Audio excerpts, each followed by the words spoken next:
District and session court Islamabad ने long मार्च तोड़फोड़ case में चेयरमैन पीटीआई और शेख रशीद को अदालत पेश करने की वकील की दरखास्तों पर फैसला महफूज कर लिया है। मजीद जानते हैं टॉन न्यूज़ के नुमाइंदे उमर मेहताब बड्डी से।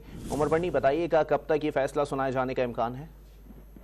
जी देखिए, एडिशनल सेशन जज सुहेब बिलाल ने चेयरमैन पीटीआई और शेख रशीद के खिलाफ लॉन्ग मार्च और तोड़फोड़ केस की समाअत की। दौरान समाअत पीटीआई वकील नईम पंजोथा अदालत में पेश हुए और चेयरमैन पीटीआई और शेख रशीद की जानिब से अदालत पेश करने की 2 दरख्वास्तें दायर कर दी गईं और मौक़िफ़ अपनाया कि चेयरमैन पीटीआई गिरफ्तार और शेख रशीद अगवा हैं, अदालत पेश किया जाए।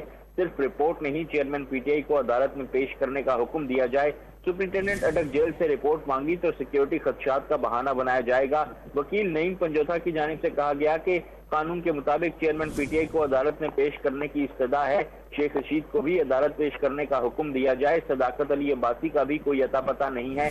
अदालत ने चेयरमैन पीटीआई और शेख रशीद की दरख्वास्तों पर फैसला जो है वो महफूज कर लिया। जी, बहुत शुक्रिया उमर मेहताब बड्डी अपडेट करने के लिए।